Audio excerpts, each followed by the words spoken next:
Salut à tous, c'est Pop Cinoche, votre magazine libre, 100% cinéma, uniquement disponible sur les réseaux sociaux, avec au programme aujourd'hui toute la vérité sur la mythique musique du film Le Professionnel.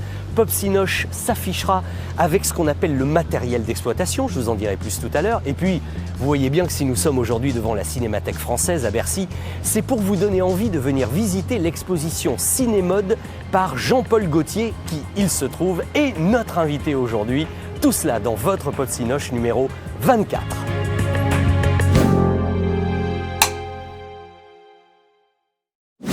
Alors bien sûr, la mode, les costumes, le cinéma, tout ça est très intimement lié depuis longtemps, mais quand de surcroît ça passe par l'œil, par le regard d'un de nos plus grands couturiers, de surcroît très grand cinéphile, là évidemment ça prend une autre dimension et ça peut donner l'exposition Cinémode dont vous voyez l'affiche derrière moi.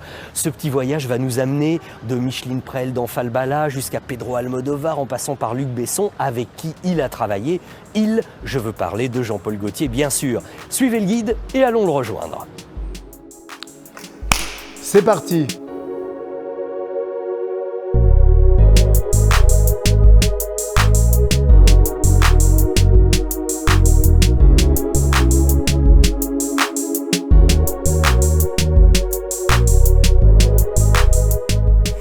Bonjour Jean-Paul Gaultier. Bonjour. Merci d'être avec nous et vous allez me dire si c'est une impression, si je me trompe ou pas, mais je vous regarde et je sens de la joie et de la fierté de vous trouver aujourd'hui dans cet environnement, non ? Je suis ravi et très heureux parce que si vous voulez, c'est comme une espèce d'aboutissement, comme si un cercle qui se refermait. C'est-à-dire que mes deux amours, en fin de compte, sont réunis, c'est-à-dire à la fois la mode et le cinéma. Et pourquoi le cinéma ? Parce que j'ai fait, grâce au cinéma, de la mode, grâce à un film qui s'appelle Falbala, avec Micheline Prel, un film des années, je crois, 46-47, et qui parlait d'un couturier. Et du coup, en voyant ce film, ce couturier qui tombe amoureux de Micheline Prel, donc, je me suis dit, je veux faire ce métier-là, je veux faire ça, parce qu'il y avait aussi un défilé.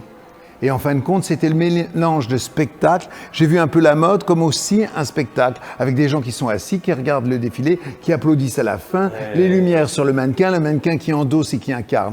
Donc tout ça m'a donné envie de faire ce métier-là. Ah oui, ça a été une sorte, on peut dire que c'est une sorte de déclic, hein ? Ah, c'est même plus qu'un déclic, parce que ça a été carrément mon école, en fin de compte. C'est-à-dire, je n'ai pas fait d'école de mode, mais par contre, en regardant ce film plein de fois et m'intéressant de ce fait à la mode, peu à peu, j'ai fait ma propre éducation et ce film a fait mon éducation. Donc, à l'âge de 18 ans, j'ai eu la réponse parce que je faisais des croquis et tout. J'avais envoyé à tous les couturiers et le jour de mes 18 ans, j'ai reçu un coup de fil, enfin ma mère a reçu un coup de fil de la maison Cardin. Monsieur Cardin voulait que je vienne et puis pour travailler pour lui. Et j'ai commencé comme ça à 18 ans pile. Et vous dites, Jean-Paul, dans le catalogue, quand j'ai vu le film, je devais avoir 12 ou 13 ans, et là j'ai su que je voulais faire ce métier. Ah oui, ça a été carrément comme une certitude. Après, je rêvais de ça. Il y avait tout. Parce qu'avant, j'avais vu, quand j'avais 9 ans, j'avais vu à la télévision toujours, j'avais vu un petit peu un extrait d'un spectacle des Folies Bergères avec les plumes et tout. Et là, j'étais pris par ce côté spectacle, ce côté les vêtements, quand même les Folies Bergères, les strass et tout, les filles qui descendaient. Et du coup, après, j'avais déguisé mon ours parce que j'avais pas de poupée. Je l'avais déguisé, je lui avais mis un plumeau sur la tête pour qu'il fasse une revue. Bon.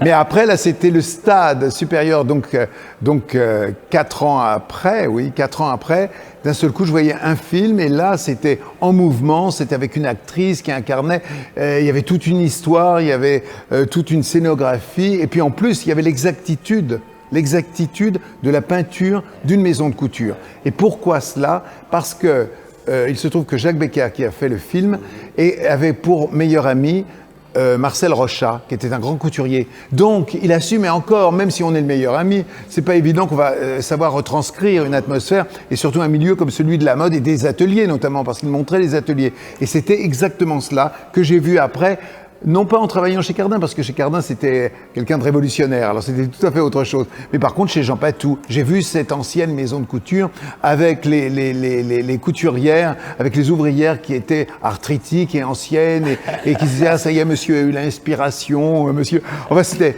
tout ça, si vous voulez, ça m'est revenu et je me suis dit, je suis dans Falbala, dans le film Falbala, vraiment. Alors là, nous sommes au cœur de votre passion, de vos passions. Quelle était justement, en préparant cette expo, votre ambition? Qu'est-ce que vous avez voulu y montrer? Alors, ce qu'il faut d'abord savoir, c'est que la proposition s'est faite par l'intermédiaire de Tony Marshall. Tony Marshall, qui est une grande amie à moi, et ce n'est pas un hasard, vous voyez, c'est que c'est la fille de Micheline Prel. Mais oui, oui. Et elle-même actrice, comédienne, et en plus réalisatrice avec le premier César pour femmes. Donc, avec Vénus Beauté. Et donc là, c'est elle qui m'a proposé de faire cela. Mais comme il y avait ce rapport toujours entre le cinéma et la mode, le cinéma qui m'a aussi influencé, évidemment, je me suis dit, est-ce que je serais capable? Et je me suis dit oui, quand même, parce que vraiment, c'est trop ce que j'aime et tout. Donc, quand on aime, on donne tout, et puis voilà. Et donc, j'ai commencé avec elle pendant une année, et hélas, la pauvre est morte il y a de ça maintenant 1 an et demi.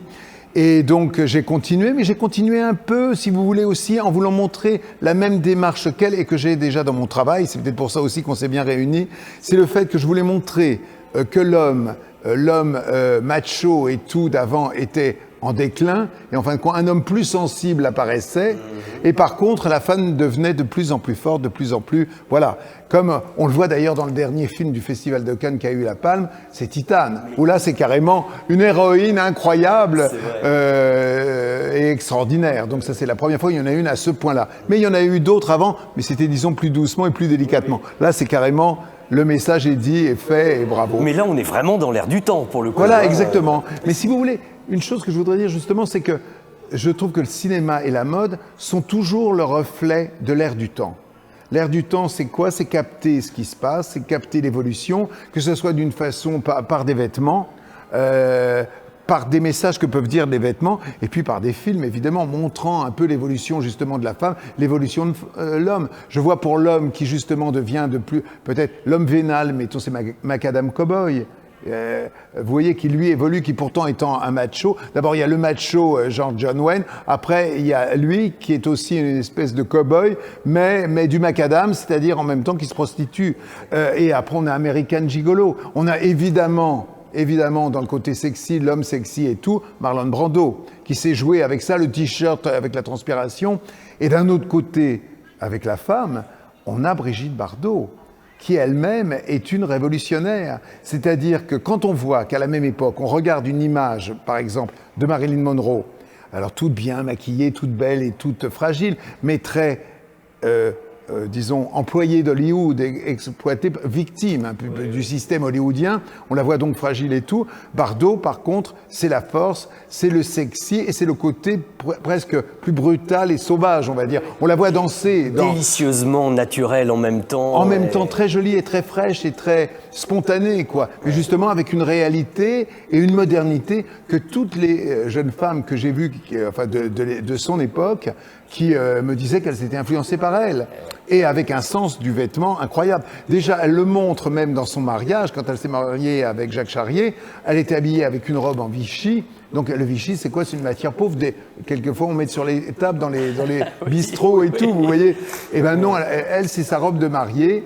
Et dans Et Dieu créa la femme, où elle danse le cheveu comme ça, qui est un petit peu hirsute et tout complètement défait, et où elle a un t-shirt body avec une jupe qui est déboutonnée et pieds nus, et elle danse, elle martèle le sol. C'est pas du tout la même chose que Marilyn, quoi. Ces gens vraiment, là, une sauvageonne, incroyable, libre, une femme libre. Oui. Alors, ce qui est évidemment une évidence absolue, c'est qu'un jour, le cinéma allait vous appeler. Il était évident que vous alliez vous trouver. Et s'il y a des mariages qui, a priori, sur le papier, n'étonnent pas, c'est celui de Pedro Almodovar et le vôtre. N'étiez-vous pas fait pour vous rencontrer et pour travailler un jour ou l'autre ensemble? Écoutez, j'ai eu une chance incroyable, c'est qu'il fasse appel à moi. En plus, j'admirais évidemment son travail, énormément, depuis ses débuts d'ailleurs. Il fait partie de la Movida et tout, et justement qui a révolutionné un petit peu, beaucoup d'ailleurs, ce mouvement qui a vraiment révolutionné l'Espagne après la mort de Franco. Et donc, de ce mouvement de liberté et tout, donc c'était tout à fait parfait pour moi. Et quand je l'avais croisé déjà plusieurs fois, dit mon admiration. Et quand il m'a contacté pour faire Kika, la première fois avec Victoria Avril et Rosie De Palma, eh bien, ça a été, mon coup de foudre a été complètement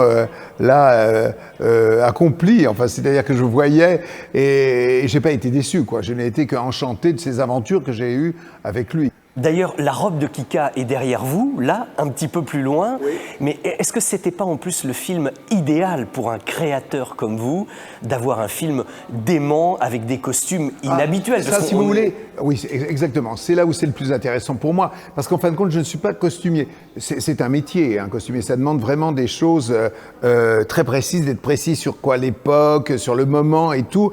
Mais en vérité, moi... avec une expérience cinématographique, évidemment, j'aime bien qu'on me demande un petit peu de l'excès et de l'audace et de l'imagination. Donc je peux apporter ça avec mon enthousiasme, c'est ce qui me change de la mode. Parce que la mode, on est obligé de se freiner un peu. Alors disons peut-être que des choses que je n'aurais pas osé dans la mode, là je pouvais plus me le permettre, et justement avec Pedro. C'est un investissement total. Alors je me demande si ça n'est pas également un peu l'ambiance que vous avez retrouvée avec Luc Besson pour le 5e élément, qui a dû être une aventure démente. Ah bah ça a été assez délirant. Du fait qu'en plus c'était la première fois, enfin la première et la dernière fois d'ailleurs, donc je faisais un film de science-fiction, donc c'était assez nouveau pour moi. Du coup, il y avait tellement de monde à faire, notamment à la fête et tout, tellement de costumes. En plus de ça, avec Besson, c'est que il y a eu 2 épisodes en fin de compte pour un film. C'est-à-dire que d'abord, ça devait être un film qui devait être fait, tourné par comme en Pretty Woman, Julia Roberts. Julia Roberts, donc, c'était Julia Roberts. L'homme n'était pas choisi. Et il y avait par contre, dans le rôle qu'a tenu après Chris Tucker, il y avait Prince. Prince devait faire le rôle du commentateur, du journaliste, comme ça, ou le présentateur, comme ça, complètement dément et tout. Et j'avais dessiné les tenues pour Prince. J'avais dessiné les tenues pour Julia Roberts. Et j'avais dessiné, pardon, oui, un lapsus. J'avais donc dessiné la tenue qu'a eu Bruce Willis, mais pour X. On ne savait pas encore qui ça allait être. En conclusion, Jean-Paul, est-ce que vous pensez que le cinéma aujourd'hui peut encore avoir l'imagination et la force d'impact pour arriver à créer une mode vestimentaire, comme le t-shirt de Marlon Brando à l'époque, comme certaines tenues de Brigitte Bardot? Est-ce que ça peut passer de l'écran à la rue? Je pense, ou quelquefois, vous savez, quelquefois c'est l'inverse aussi. C'est les cinéastes qui ont des espèces de books où ils ont des photos de mode et tout, et qui s'inspirent de photos de mode. Il y a aussi des tableaux, là, des storyboards aussi, quelquefois, qui sont faits avec quelques images de mode. Il y a eu ça dans les vidéoclips, déjà. Ça a commencé avec les vidéoclips, et c'est devenu... Non, mais je crois que la mode influence aussi, parce qu'on fait des images aussi, dans un sens. Donc je pense aussi, même les vêtements. Enfin, moi, je me souviens, dans les années 70, il y avait Le Bon, la Brute et le Truand, les maxi-manteaux aussi en cuir, dans, justement, Bonnie and Clyde, le rétro, qui correspondait tout à fait à ça. Là, à notre époque, on est dans un peu... en ce moment, avec tout ce qui se passe et tout, il y a une envie de joie et de couleur. Donc, ça se retrouve dans la mode, même s'il y a toujours du noir quand même, mais ça se retrouve aussi dans le cinéma, vous voyez. C'est le reflet du temps, c'est le reflet de la vie. Donc, on est censé montrer ça en faisant rêver un peu aussi. Voilà. C'est exactement la définition de votre exposition. Pardon, mais ce que vous venez de dire, ça correspond exactement à ce qu'on ressent dans les allées. Comment pourriez-vous dire à ceux qui nous écoutent et qui nous regardent ce que vous avez voulu faire et pourquoi il faut qu'ils viennent visiter l'expo? Je n'oblige personne, mais je crois que visuellement c'est intéressant et je pense que il y a quand même des explications, des choses comme ça qui sont donc intéressantes à lire et tout, mais il y a déjà visuellement aussi beaucoup de choses qui parlent d'elles-mêmes. Donc du coup, il y a les deux à la fois, donc ça peut être intéressant. Et puis ça peut faire donner des envies de voir du cinéma, de donner envie d'aller voir des films. Certains films, il y a des personnes qui m'ont dit, oh, tiens, on ne connaissait pas ce film-là, ah, ça doit être pas mal et tout, parce qu'on montre des extraits. Voilà. Merci beaucoup d'avoir pris ce temps pour nous et d'avoir communiqué votre enthousiasme pour vos passions de la vie, la mode et le cinéma. Merci Jean-Paul Gaultier. Merci. À bientôt. À très bientôt.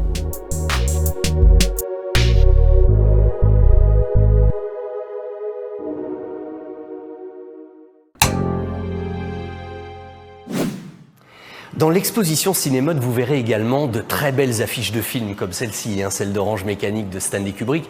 Et d'ailleurs, je précise au passage que la Cinémathèque française, qui nous accueille chaleureusement aujourd'hui, est propriétaire détentrice d'une des plus belles et importantes collections d'affiches de films au monde. Cela dit, Pop Cinoche aujourd'hui va s'afficher pour ce qu'on appelle le matériel d'exploitation. Je vais vous expliquer, ça concerne également tous les types d'affiches de films dans tous les formats possibles imaginables. Et c'est la raison pour laquelle nous allons devoir maintenant changer de lieu parce que je vais avoir besoin de place. De beaucoup de place. Un Pop Cinoche s'affiche très large, vous allez voir. Aujourd'hui, Pop Cinoche s'affiche pour répondre à un certain nombre de vos questions. Car en effet, concernant les affiches de films, quand on se rencontre, ou même parfois, peut-être vous, à travers des commentaires et des questions que vous me laissez, eh bien, on me demande comment peut-on acheter des affiches de films, où les trouver. Alors ça, de nos jours, c'est devenu beaucoup plus facile avec Internet. Mais il y a aussi des questions plus intéressantes, plus pointues. Quels sont les différents formats? Comment est-ce qu'on peut reconnaître une affiche originale d'une réédition? Je vais donc aujourd'hui essayer de répondre à l'ensemble de ces questions à travers ce qu'on appelle le matériel d'exploitation, c'est-à-dire le matériel publicitaire donné aux exploitants de salles.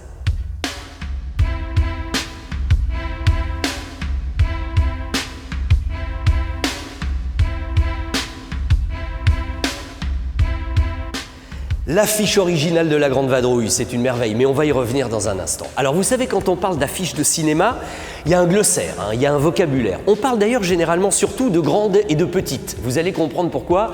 Eh bien, voici une grande et voici une petite. La grande, simplement parce que l'affiche de film, par définition, c'est ce qu'on appelle la 120-160. 1,20 m de largeur par 1,60 m de longueur.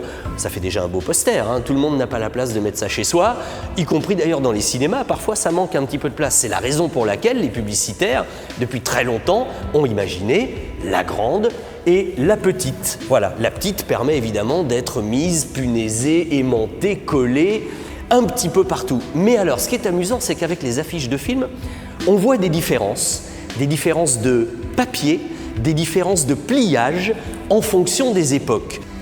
Venons-en donc regarder La Grande Vadrouille. C'est une des plus anciennes que j'ai prises pour vous aujourd'hui, en plus dédicacée par Gérard Houry et Daniel Thompson, inutile de vous dire que j'y tiens beaucoup.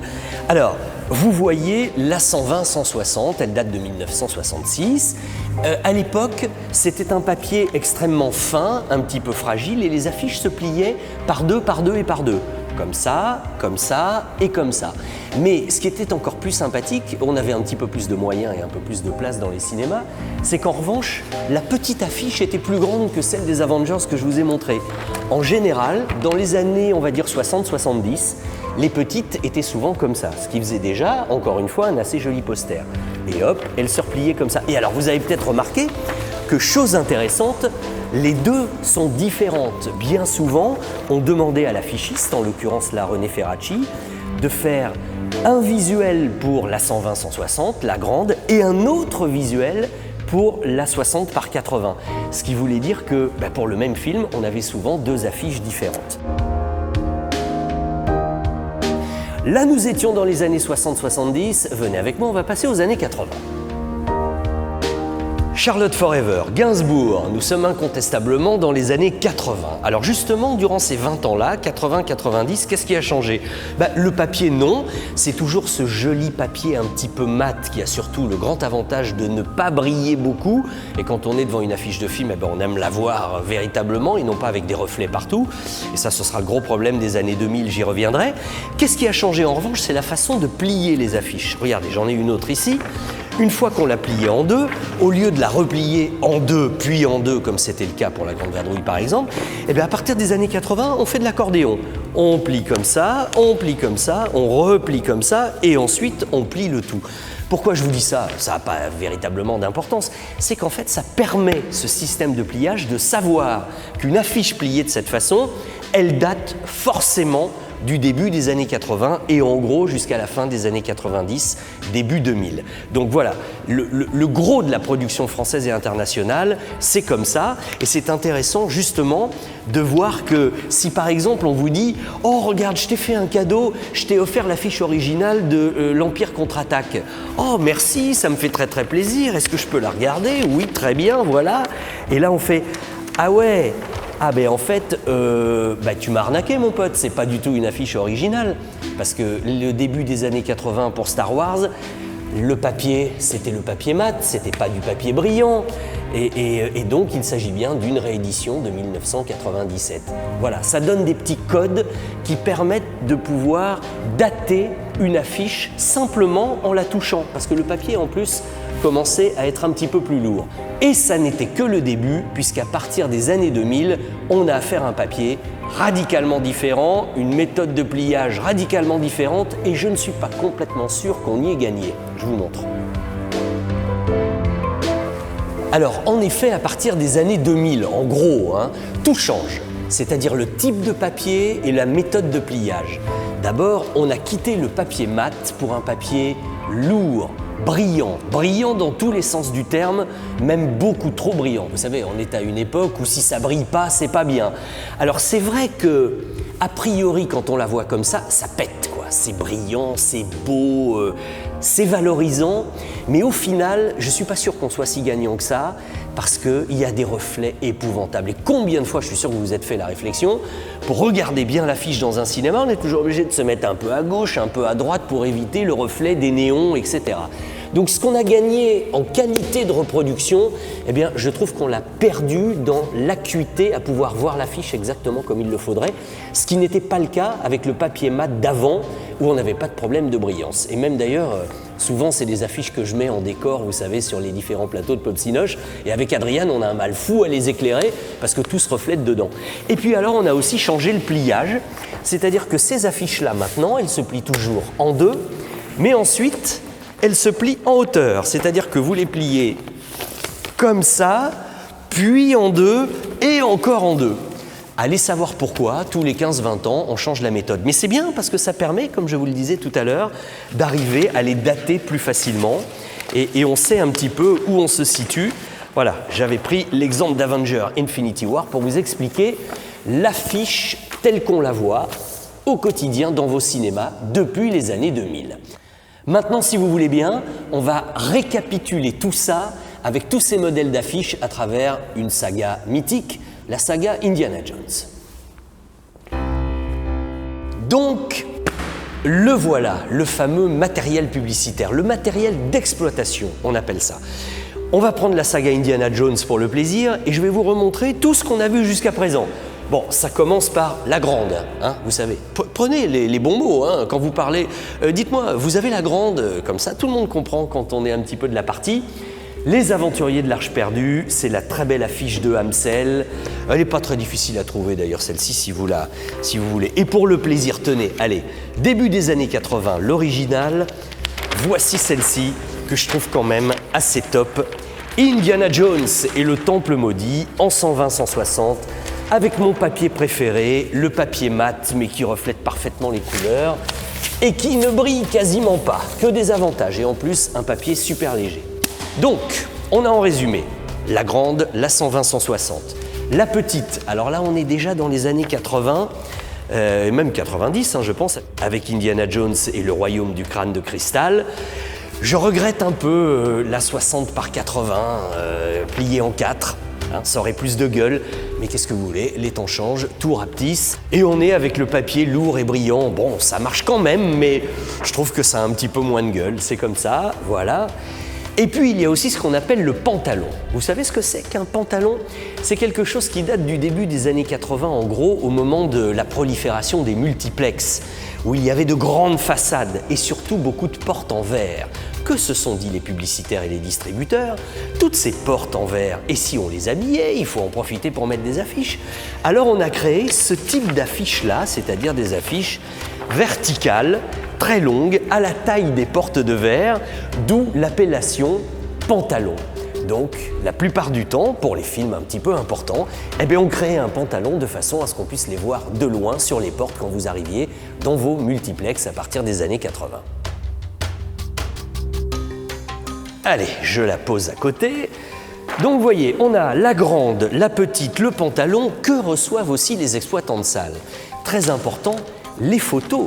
les photos d'exploitation qui sont la plupart du temps rares, peu connues, et celles que je vous montre tous les jours dans la photo du jour à partir de 6h30, puisque j'ai le bonheur d'en posséder des milliers, autant les partager avec vous. Ça se présente comme ça dans une enveloppe craft où il y a toujours le nom du distributeur du film, le titre du film et le jeu avec le nombre de photos. Parfois dans les années 70-80, il y avait jeu A et jeu B parce que les exploitants, ils les payaient aussi, les photos et les affiches. Donc ils pouvaient décider de prendre les deux jeux de photos ou un seul. Ah, c'est du business, hein, art et industrie également. Alors, donc là, on retrouve évidemment les photos officielles, validées de Indiana Jones et le Temple maudit. Avec, faut dire qu'il y a le faux et le sabre, du grand indie quoi. Et quand on commence à être collectionneur de ça, c'est addictif. Hein. On en veut sur des centaines de films, parce qu'évidemment, toutes ces photos, c'est le prolongement du souvenir du film. Voilà pour les photos d'exploitation. Le dernier document important que reçoit un exploitant de salle, c'est le scénario. Alors je ne suis pas en train de vous dire qu'il reçoit le scénario du film, ça fait souvent 300 pages, non. Ce qu'on appelle le scénario, c'est cette petite page, on dirait un flyer un peu, qui a d'abord le mérite d'être la plupart du temps une très belle reproduction de l'affiche originale, et derrière, eh bien, c'est vraiment du matériel publicitaire. Ça lui donne quelques photos du film, ça lui donne le résumé, l'intrigue du film. Il y a en général une mini-fiche technique, une mini-fiche artistique, et le résumé de tout le matériel qu'il a. On va retrouver tout ce dont nous parlions. L'affiche 120 par 160, l'affichette 40 par 60, le jeu de 16 photos couleurs, vous voyez là on parle bien de Indiana Jones et le Temple maudit, les clichés presse, ça c'est généralement des reproductions des affiches pour la presse quotidienne régionale, le scénario, et regardez, il reste les affiches 4 par 3. Alors ça, attention les amis, c'est une autre histoire. Voilà une 4 par 3, et c'est une autre aventure parce que si on parle dans notre jargon de grande ou de petite, alors là, il faut tout d'un coup parler de méga grande, parce que vous savez ce que ça veut dire 4 par 3 ? C'est 4 mètres par 3 mètres. On appelle ça également une 8 morceaux. Pourquoi ? Parce que 1, 2, 3, 4, 5, 6, 7 et 8, les deux petits derniers. Bon, pour vous la montrer, évidemment, là, il ne s'agit pas de déplier, c'est carrément de la manutention. Il faut l'installer. On va faire monter les caméras au plafond pour vous montrer ce que c'est que la 8 morceaux, la 4 par 3 d'Indiana Jones et le Temple maudit. Voilà pourquoi tout à l'heure je vous disais qu'à la Cinémathèque, je risquais de manquer un peu de place. Allez, au travail, mon pote.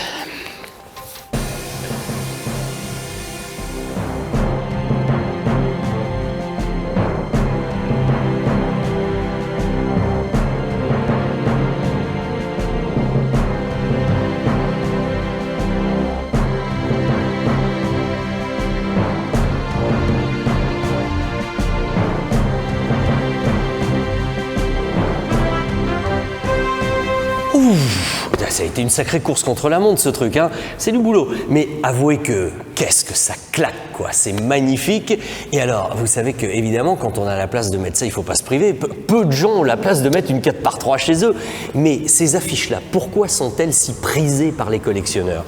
D'abord parce que c'est un format exceptionnel, bien sûr, mais aussi parce que, contrairement aux petites ou aux grandes qu'on enlève de la place qui leur est réservée dans un cinéma quand le film ne passe plus, celles-ci, elles sont collées la plupart du temps, elles sont même mises les unes sur les autres et quand on a une épaisseur de 10 cm, on décolle le tout, c'est souvent tronçonné, scié, brûlé, en tout cas détruit.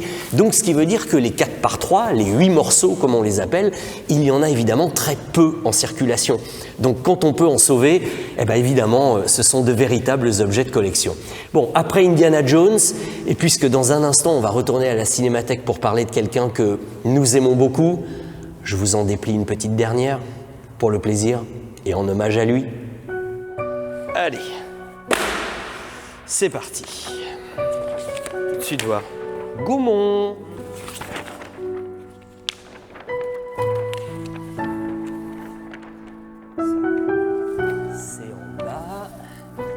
Et là, évidemment, début du très gros indice.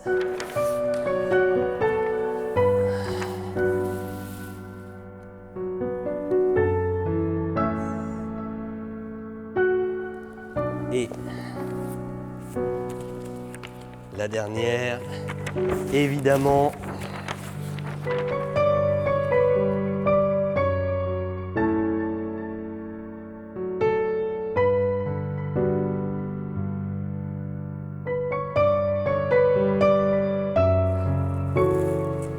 La voilà.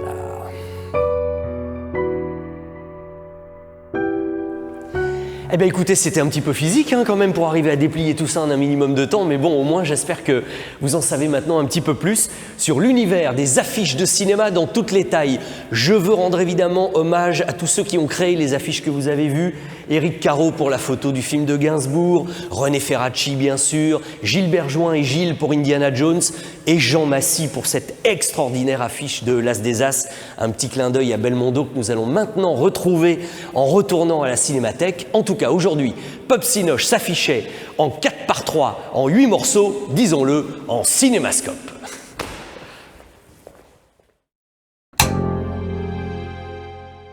Comme vous le voyez, même Jean-Paul Belmondo a trouvé une place de choix dans l'exposition Cinémode de Jean-Paul Gaultier. Alors là, c'est à bout de souffle. Moi, je voulais vous dire un petit mot sur le professionnel, et plus particulièrement sur la musique célèbre d'Ennio Morricone pour le professionnel. Tout le monde la connaît, cette musique, mais je pense qu'à l'occasion de l'hommage national qui a été rendu à Jean-Paul Belmondo le 9 septembre dernier, elle a peut-être maintenant une connotation un petit peu particulière. Je ne sais pas vous, mais le fait d'avoir vu le cercueil de Jean-Paul Belmondo partir comme ça sur la musique jouée live par l'orchestre de la garde républicaine, il y avait, c'est vrai, une émotion quand même extrêmement intense.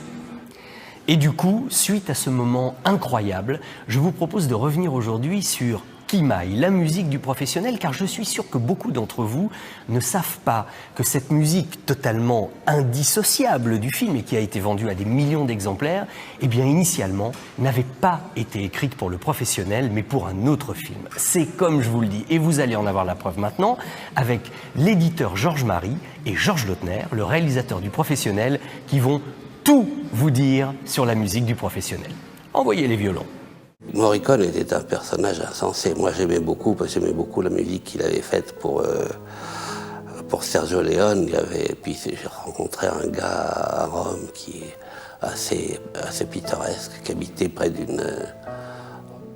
la place de Venise et qui me disait qu'il faisait du sport tous les matins. Il marchait pendant 1h15 autour de son billard. La musique du professionnel est une musique. Dès ma rencontre avec les Italiens, j'ai écouté des bandes chez eux, j'ai trouvé deux musiques.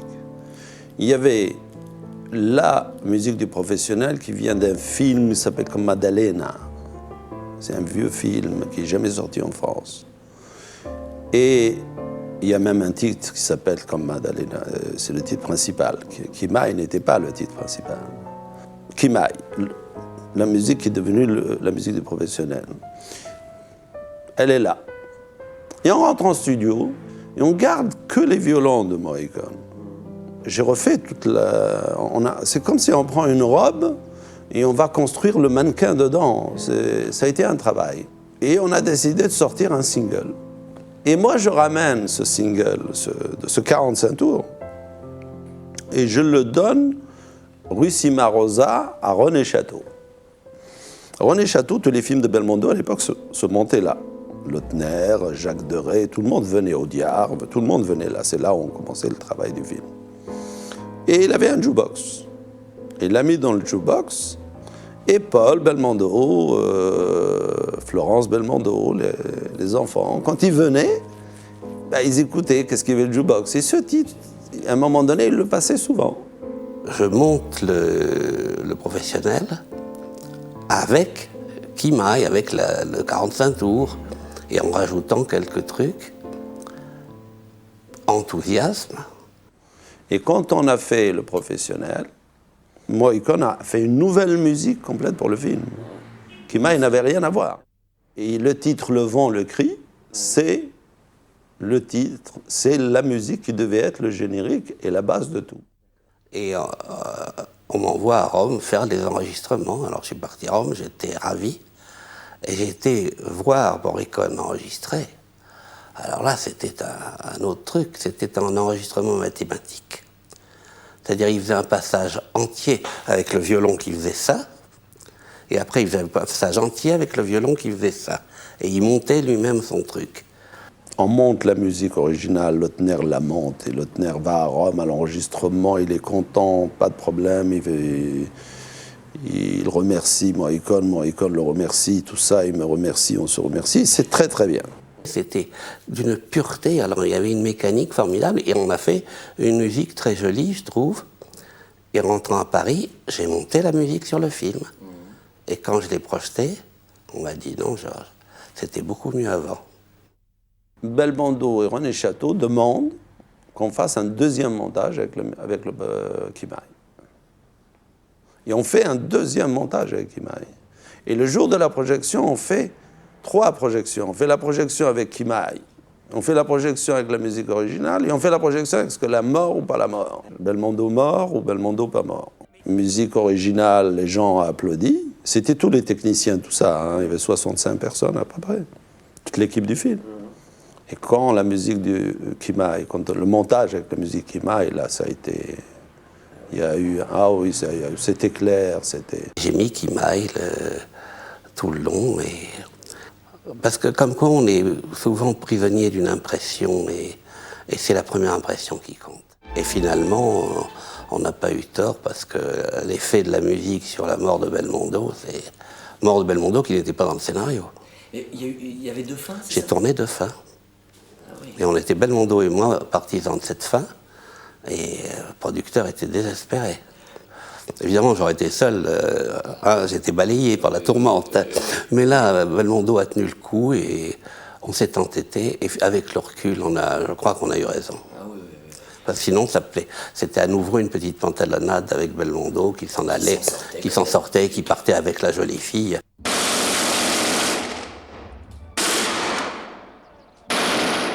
Et j'y allais voir les salles et je parlais. Et les gens me disaient tout de suite, dès les premières séances, 60-70% des gens qui sortent parlent de la musique. Donc on le savait. Le record a été battu par Céline Dion, l'album 2 de Goldman, 4,8 millions. On était au réel à l'époque à plus de 3 millions d'albums. Ce qui l'emporte quand même, c'est le romantisme de sa musique. Tout le monde s'appuie sur des moyens différents. Mais en fait, fin de compte, ce qui compte, c'est ce qu'on entend, c'est la couleur, c'est l'âme.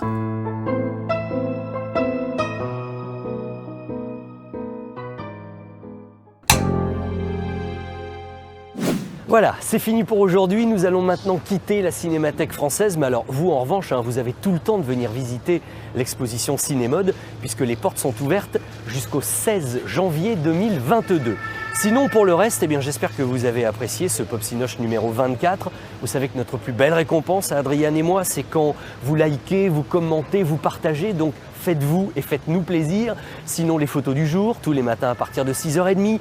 Le site internet popcinoche.fr. En ce qui vous concerne, vous savez tout. Pour le reste, je vous le dirai le mois prochain. Bye!